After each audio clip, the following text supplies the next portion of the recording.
আগুন! আব্বা! আগুন!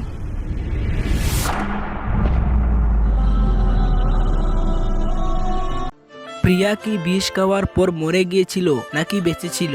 আগুন কি প্রিয়াকে সত্যিকারে ভালোবাসতো? আগুন এবং প্রিয়ার কি মিলন হবে? অহংকার নাটকের পার্ট 2 তে কি হতে চলেছে? তো হ্যালো বন্ধুরা, আপনারা কেমন আছেন? আশা করি খুব ভালো আছেন, আমিও ভালো আছি। তো বন্ধুরা, আপনারা কি অহংকার নাটকের পার্ট 2 দেখতে চান? যদি দেখতে চান তাহলে ভিডিওটি শেষ পর্যন্ত দেখবেন, আর চ্যানেলে নতুন হলে চ্যানেলটিকে সাবস্ক্রাইব করে দিবেন। তো বন্ধুরা, বেশি কথা না বাড়িয়ে চলো ভিডিওটিকে শুরু করি। তো প্রথম পর্বে আমরা দেখেছিলাম যে আগুন শহরে থাকে এবং আগুন পল্লবীদের গ্রামে ঘুরতে আসে। এর পরের দৃশ্যে আমরা দেখতে পাই যে পল্লবী আগুনকে তাদের গ্রাম দেখাতে বেরিয়েছে। এখানে দেখা যায় যে প্রিয়া এবং তাদের বান্ধবীরা কবাডি খেলছে।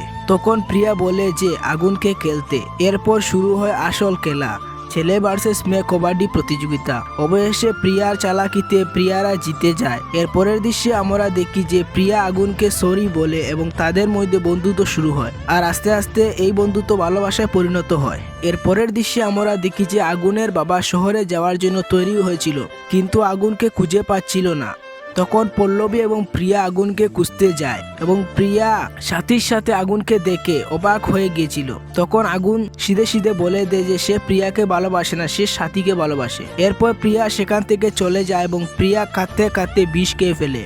আর এই দিকে দেখা যায় যে আগুন মন খারাপ করে শহরের দিকে যেতে থাকে। হঠাৎ আগুন কান্না করে গাড়ি থেকে যেই পিছনের দিকে যায়, তখনই একটি গাড়ি এসে আগুনের পায়ের দিকে চলে যায় এবং আগুনের পা দুটি নষ্ট হয়ে যায়। তো বন্ধুরা, আপনাদের কি মনে হয় প্রিয়া কি বাঁচবে আর তাদের কি মিলন হবে? কমেন্টে জানাতে ভুলবেন না।